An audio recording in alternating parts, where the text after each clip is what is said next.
YCP యువ నాయకుడు బోరుగడ్డ అనిల్ కుమార్ను గుంటూరు జిల్లా పోలీసులు అరెస్టు చేశారు.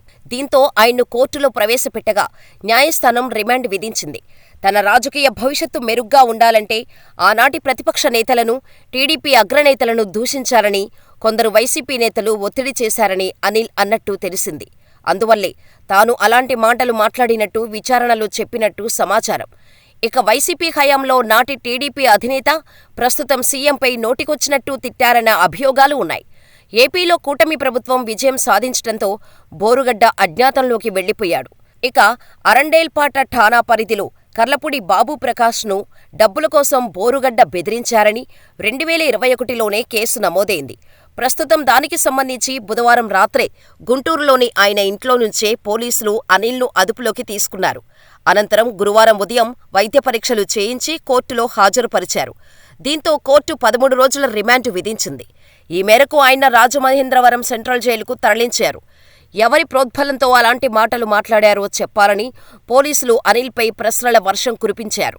ఎంత బాగా తిడితే అంత మంచి భవిష్యత్తు ఉంటుందని వైసీపీ జిల్లా అధ్యక్షుడు ఒకరు ప్రోత్సహించారని బోరుగడ్డ చెప్పారట. కానీ అతనెవరో మాత్రం చెప్పలేదని తెలిసింది. దాదాపుగా 2 గంటల పాటు అనిల్ కుమార్ను Arundelpet DSP Jayaram Prasad, Pattabhipuram CI Veerendrababu, Arundelpet CM Konka శ్రీనివాసరావులు విచారించినట్టు తెలుస్తోంది. సీఎంగా వైఎస్ జగన్ పరిపాలనలో అక్రమాలకు ఎందుకు పాల్పడ్డావు? నాటి ప్రతిపక్ష నాయకులను, మహిళలను ఎందుకు అసభ్య పదజాలంతో దూషించావని ప్రశ్నించారట. అజ్ఞాతంలోకి ఆశ్రయం ఎవరిచ్చారని, ఎన్నికల ఫలితాల తర్వాత ఎక్కడికెళ్లారని పోలీసులు ఆరా తీసినట్టు తెలిసింది. ఇకపై ఎలాంటి తప్పు చేయనని ఆయన వాపోయినట్టు విశ్వసనీయ సమాచారం. అప్పట్లో వాళ్ల అండతో అంతలా రెచ్చిపోయానని, ఇప్పుడు ఆయన పార్టీ మారిపోయారట. దీంతో తన బాగోగులు ఎవరూ పట్టించుకోవట్లేదని వాపోయినట్టు సమాచారం. ఇక గుంటూరు జిల్లాలోని వివిధ ఠాణాల్లో అనిల్ కుమార్పై దాదాపుగా 20కి పైగా కేసులున్నాయి. రాష్ట్రవ్యాప్తంగానూ అనిల్పై పలు ప్రాంతాల్లో కేసులు ఉన్నాయట. దీంతో పోలీసులు అన్ని ఠాణాలకు సమాచారం పంపినట్టు తెలిపారు. అయితే ఇటు సజ్జలను కూడా లాక్ చేసేసింది కూటమి ప్రభుత్వం. పలు నేతల అరెస్టుతో వైసీపీలో అలజడి పుట్టించి తాజాగా మరో షాకిచ్చింది. చంద్రబాబుకు కేంద్రంలో పరపతి పెరిగిందా? బీజేపీ పెద్దలు ఆయనను విశ్వసిస్తున్నారా? భవిష్యత్తు రాజకీయాల కోసం బాబు అవసరమని భావిస్తున్నారా? అందుకే ఎనలేని ప్రాధాన్యమిస్తున్నారా అంటే అవుననే సమాధానం వినిపిస్తోంది. గత 5 ఏళ్లుగా చంద్రబాబు గడ్డు పరిస్థితులను ఎదుర్కొన్నారు. గతంలో ఎన్డీఏలో ఉండే చంద్రబాబు 2018లో బయటకు వచ్చారు. వస్తూ వస్తూ కాంగ్రెస్తో చేతులు కలిపారు.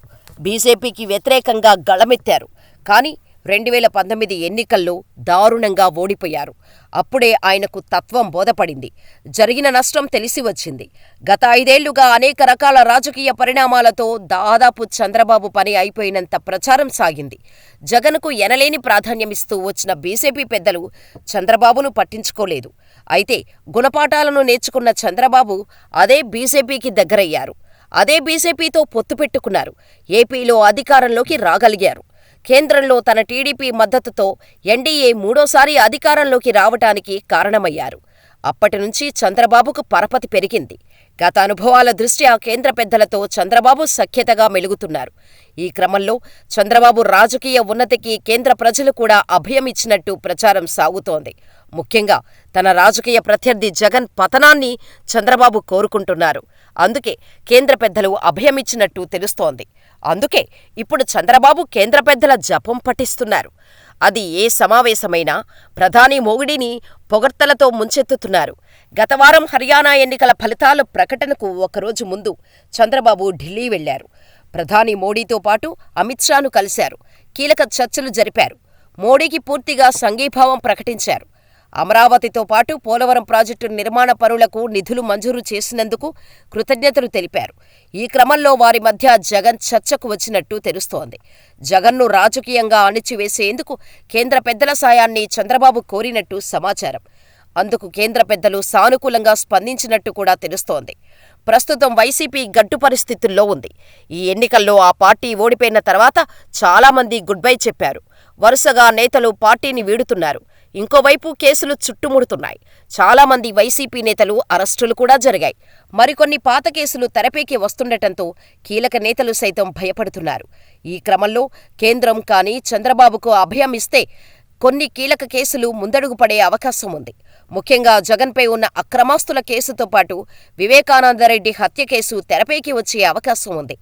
తనను జైలు పాలు చేసిన జగన్ను అంత ఈజీగా చంద్రబాబు వదలరు.